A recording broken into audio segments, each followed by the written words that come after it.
Welcome students. Today we are going to start the chapter How do organisms reproduce? In this chapter we are going to study about a very important life process, that is reproduction. Students, we know that all living things reproduce. Reproduction is important to maintain the continuity of the life. Reproduction is the process which ensures the availability or existence of organisms and species on the earth. We know that after getting older, the old ones die, and to fill the gap and to maintain the life on the earth, new organisms are produced. And this production, the process of production of new organism is called reproduction. Organisms reproduce to maintain continuation of life. The reproduced organisms or the offsprings resemble their parents. This resemblance or this similarity in characteristics comes with the help of genes and chromosomes. We have studied in standard 9 about genes and chromosomes. We know that genes are the inheritatory substances which carry the characteristic from one generation to another. Offsprings produced in case of asexual reproduction are identical to the parents, whereas some variations are introduced in offsprings produced by sexual reproduction. We know that DNA contains all the information to make a specific protein which forms enzymes that control the chemical reactions of the body. The process of formation of new DNA strands from the older one is called replication of DNA. And this replication of DNA ensures variations in organism. This is because DNA copies generated during replication are similar but not identical to the original copy. After generation, these variations gather accumulated, and after several generations it led to development of a new individual. Variations are very important as it allows organisms to exist in diverse habitat. In the absence of variation, a species may be restricted to a particular area. Also, the variations are essential for evolution of new species. Variations are useful for survival of species also. Now, let's discuss the types of reproduction. There are two types of reproduction: asexual reproduction and sexual reproduction. Asexual reproduction is a reproduction where a single parent is involved. A single parental body divides into two or multiple parts. So here only a single body, a single parent is involved. In case of asexual reproduction, fertilization does not take place. Fertilization means fusion of male and female gamete. Since here there is a single body and hence fertilization does not occur. Gamete formation is also not required in case of asexual reproduction because again since there is no need of fertilization, hence gametes are not formed. Gametes are the male and female sex cells which fuse together during fertilization. Since fertilization is not required, hence gamete formation is also not required. Also, asexual reproduction is a fast mode of reproduction. It takes less time to develop a new individual. On the other hand, sexual reproduction is a type of reproduction where two parents are involved. Two parents, male and female, are involved over here. Sometimes the body is single and there is development of male and female sex cells in the similar body. So however, male and female cells which are different from each other are required over here. Since different male sex cells and female sex cells are formed, fertilization is required. There is fusion of male and female gamete and fertilization is required and gamete formation occurs. The sexual reproduction is a slow and lengthy process. It takes much more time. It is slow and lengthy because it is a complex process. So this is basic difference between asexual and sexual mode of reproduction. Now let's discuss the types of asexual reproduction.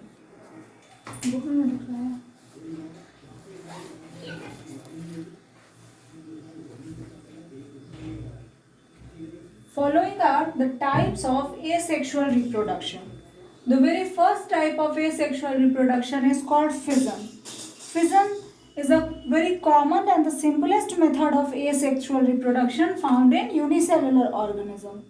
Here, the parental body splits or divides into parts. It is further divided into two parts, multiple fission and binary fission. Multiple fission is a condition where the parent body divides into multiple new organisms. It is generally takes place under unfavorable condition. The parent organism develops a thick protective shell called cyst around it. Inside the cyst, the nucleus divides repeatedly, producing multiple number of nuclei. Later on, when the environment gets favorable, the cyst breaks up and all the nuclei or all the new cells release in the environment where they develop as a new organism. Multiple fission can be easily seen in case of Plasmodium.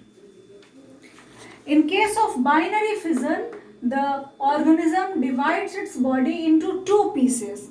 It is a common method of reproduction found in amoeba. Here, body gets divided into two equal halves and produces two daughter cells. So, this is fission, the simplest method of asexual reproduction. The second method of asexual reproduction is called budding. Budding is the condition of asexual reproduction where the organism, the parental body, develops an outgrowth on its body.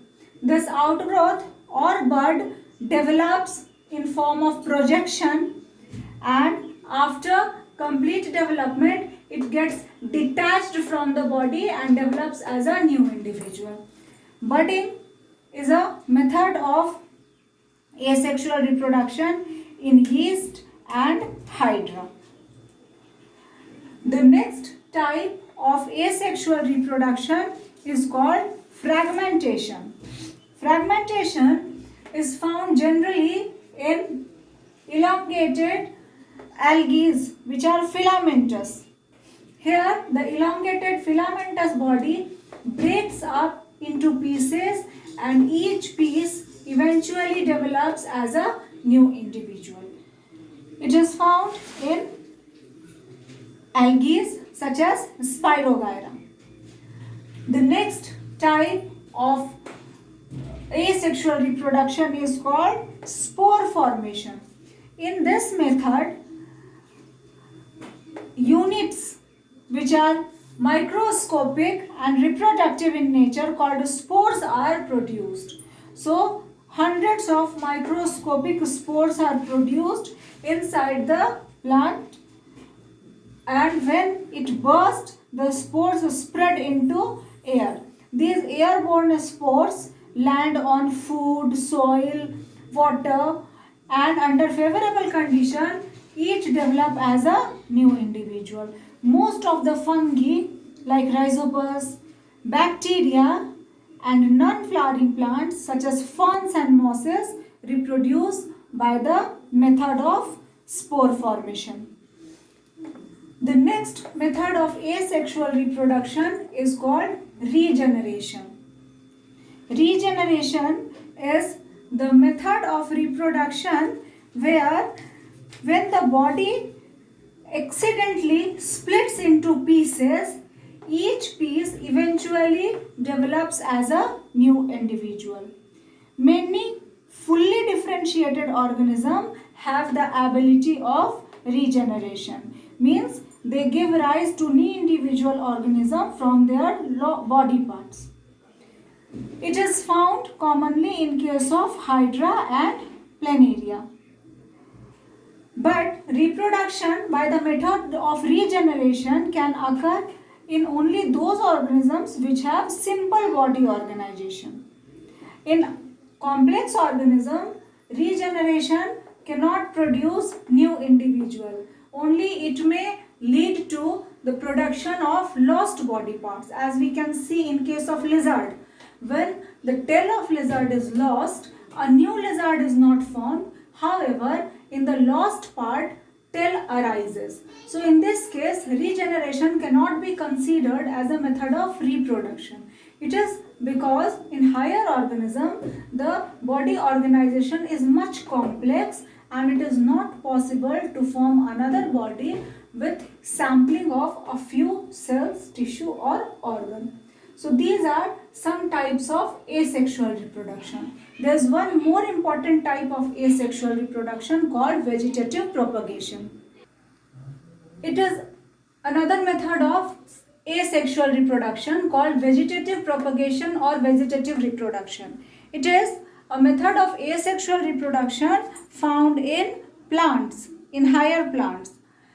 In some plants, the vegetative parts take part in reproduction. Now, what are these vegetative parts? Vegetative parts of plant are the plants which normally do not take part in reproduction. They do not have their role in reproduction in normal manner. These have some other functions. These vegetative parts are root, stem and leaf. Sometimes when these take part in reproduction, such condition is called vegetative propagation. For example, the reproduction through roots. In normal condition, roots are not involved in reproduction. Roots have a function of absorption of water and minerals from soil and to provide anchorage to the plant. But in some cases, like in dahlia, in guava, in sweet potato, the root take part in reproduction. New plants arise from root and such type of reproduction is called vegetative propagation through root. Likewise, in some cases such as rose and potato, new plants arise through stem, which is a vegetative part. Stem has a general function of transport of water and minerals and food. It do not take part in reproduction, but in few cases like in rose and potato, stem take part in reproduction and this is an example of vegetative propagation. Likewise, leaves are the kitchen of the plant. They prepare food. But in case of bryophyllum, the leaves produces bud on its edges and this bud develops into new plant. So here leaves are responsible for reproduction and it is an example of vegetative propagation. Vegetative propagation is very important. There are various advantages of vegetative propagation and a few advantages are like through vegetative propagation, desirable characteristic of plants can be preserved through generations because vegetative propagation is a method of asexual reproduction where offsprings resembles their parents completely. So if a plant is having desirable characteristic through vegetative propagation, various offsprings of the similar characteristics can be grown.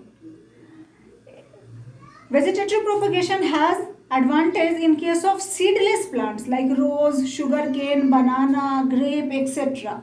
Since these do not have seeds, new plants can be grown by the method of vegetative propagation. Vegetative propagation is a short method of reproduction also. New plants, flowers and fruits can be grown in a shorter time period as compared to the plant grown from seed. Also, vegetative propagation is a cheaper and easier method of propagation. The plants which do not produce viable seeds or produce very few seeds can reproduce by this method. And this method of reproduction maintains the characteristic of parent. Also, vegetative propagation have some disadvantage. The disadvantage may be like, since the plants are genetically similar to their parents, so variations cannot be found over here. All the plants are alike and there is no chance of variation or new variety of plant. Also, these plants are more prone to diseases. So these are some disadvantages of vegetative propagation. However, these disadvantages are very less as compared to advantages of vegetative propagation, and with this method various plants are grown. Now students, this is assignment questions based on today's video. The first question is, explain types of fission with examples. Second question, differentiate between asexual and sexual reproduction. Question number 3, mention some advantages of vegetative propagation. Question number 4, why regeneration cannot produce new organisms in complex organisms. And question number 5, how Hydra reproduces. So write down the answers of all these questions. You will get the answers in the video itself. So first watch the video carefully and try to answer these questions. Thank you.